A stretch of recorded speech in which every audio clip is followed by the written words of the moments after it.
How does the climate change affect us? This is our planet, and for them, this is our home. It's our house. And our home has not been doing too well recently. Its average temperature is rising. My name is Karen Rodriguez, and today we are going to tell about something that I am sure you had heard about before: the greenhouse effect.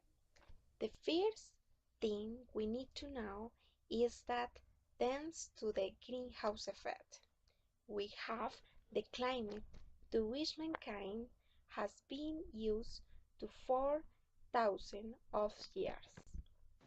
And then thanks also to the carbon cycle, this greenhouse effect has been maintained in equilibrium.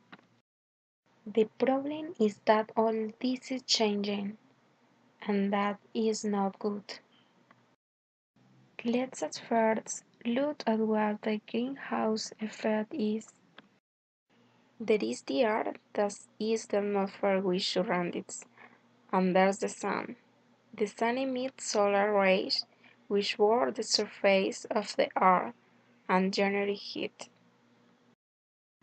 It tends to move away, but certain gases in the atmosphere prevent it from escaping and return some of the heat to the surface, making life in Earth as we know it possible.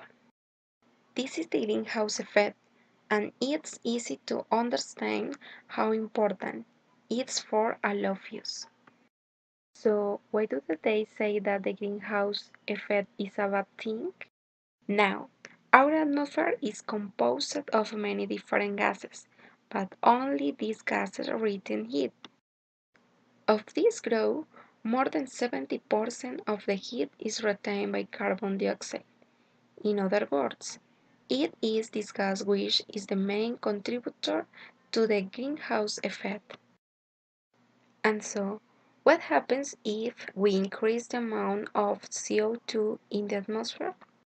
The atmosphere is going to retain more heat than before, and that is what causing the average temperature of our planet to rise. Since the time of the Industrial Revolution in the 18th century, the amount of CO2 has been increasing through the burning of fossil fuels like oil, coal, and gas. In other words, because of factories, industries, transport, and above all the generating of energy. It is this increase in temperature that is responsible for rising sea levels and the greater frequency and intensity of droughts, flooding, storm, the disappearance of the glacier, etc. You mean the problem is that the amount of CO2 in the atmosphere is rising? Basically, yes. And what can we do so that there will be less CO2 in the atmosphere?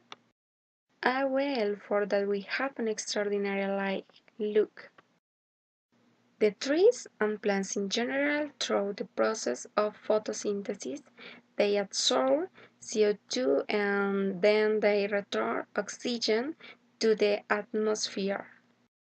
But if CO2, in other words oxygen and carbon, go in and the oxygen is returned to the atmosphere, what happens to the carbon? Look, as a tree or plants grow, it forms new cells which are mostly composed of carbon. In other words, the tree extracts carbon from the atmosphere in order to grow, and this carbon remains stored in its cells. The carbon passes from the plants to all animals, including humans, and then it returns to the atmosphere.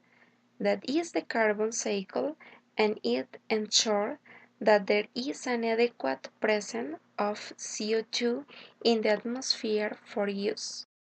But there is a problem, and that is that our plants all over the world can no longer regulate alone the amount of CO2 that we are producing, and so it's important for us to be aware of the situation we are facing and to help our forests to fight against climate change.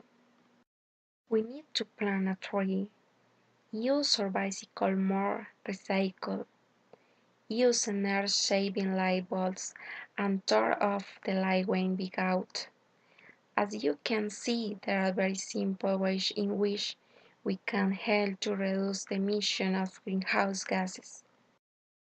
It is important for every one of us to be aware of the problem we are facing and find our own way to help, so that together we can build a better world where you can find love and room to birth. Together we can do it. Thank you.